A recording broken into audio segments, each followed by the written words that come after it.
Well, Brittney Griner is back on American soil for the first time in months. That's right. The WNBA star landed in San Antonio, Texas earlier today. It had been less than 24 hours since the U.S. secured her freedom through a prisoner swap. Russian authorities agreed to release Griner in exchange for Victor Bout, a convicted arms dealer who had been serving a 25-year prison sentence. Let's go ahead and bring in CBS News Chief White House correspondent Nancy Cordes. Nancy, good to see you. So what do we know about how Brittney Griner is doing now that she's back in the U.S.? Well, all the indications that we had gotten in the run-up to her arrival in Texas were that she was in good spirits, that she was upbeat. We obviously saw some video of her that was taken by Russian state media.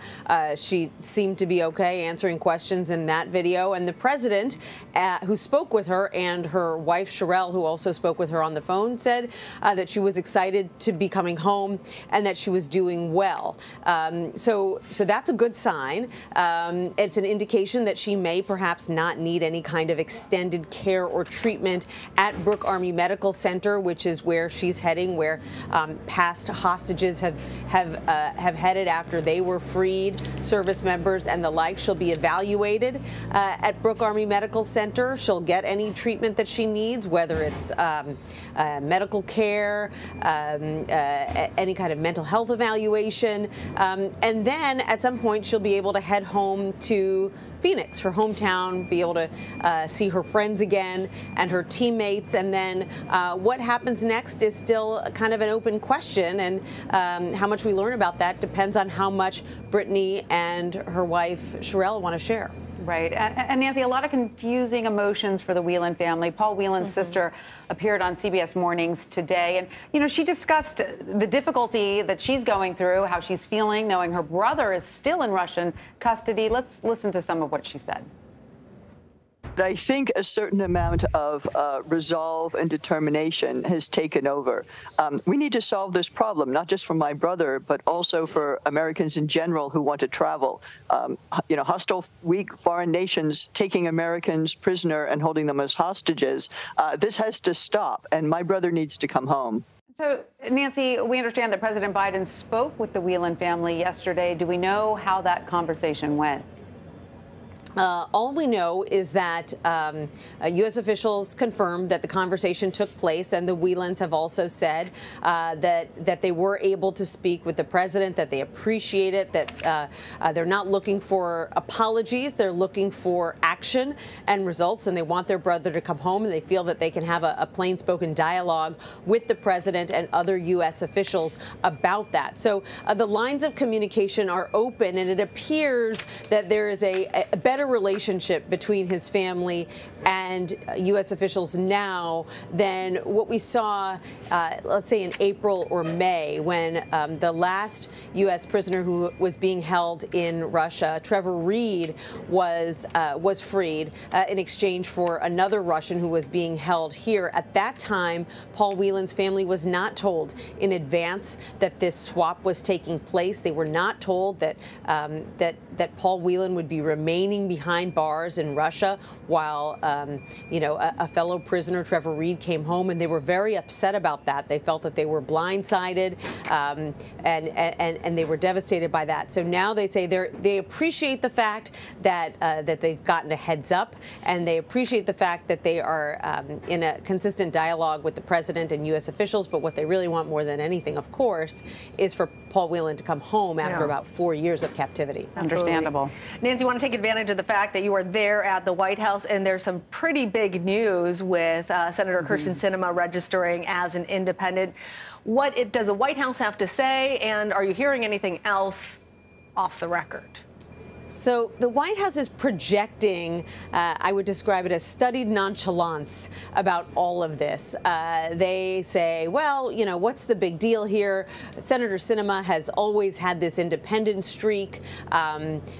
We've been able to work with her regardless on all kinds of issues, the American Rescue Plan and infrastructure and the CHIPS Act and gun safety legislation and on and on. So the White House says that they don't expect that to change now that she is officially registering as an independent. They believe that she will continue to side with. Oh, and I understand that Sinema is speaking right now, so let's listen in on that. Right now, in the United States Senate, and I'm going to keep doing that work. Gotcha. So what about re-election? Is that on your mind? Not at all today. Today, actually, I'm really excited to be here at the United Food Bank out in Mesa. You know, folks have heard me talk about this over and over again, but as a kid who was hungry sometimes, I think it's incredibly important to make sure that we're thinking about others, families who might be struggling, particularly during this holiday season. So I know you want to ask about politics, but I want to give a plug for the United Food Bank, and I'd encourage folks to go online to unitedfoodbank.org and make a contribution of cash or volunteer, or even donate some food to help families during this holiday season. Gotcha. All right, let's go with the Univision.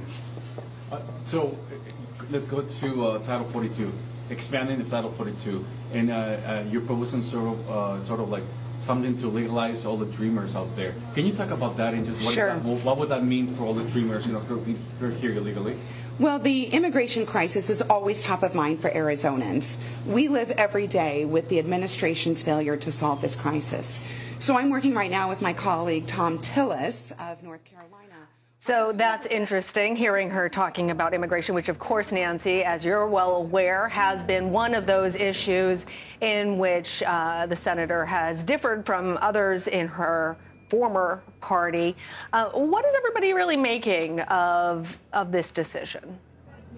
Well, I've spoken to senators and I've spoken to White House officials, and the reality is that no one knows quite yet exactly how she plans to handle this. She says she's not going to caucus with Republicans, but it sounds like she's not going to necessarily caucus on a regular basis with Democrats either. What I mean by that is she's not going to attend the weekly lunches that Democrats have where they strategize and where they all try to get on the same page, and where they sort of hold each other to account and expect each other to toe the party line when necessary. We already know that's something that she wasn't always keen to do. Yeah. And by stepping away from that formal structure, she will have even less of an obligation to those former Democratic colleagues to sort of toe the party line when they expect or need her to. Mm-hmm. On the other hand, she ran as a Democrat, and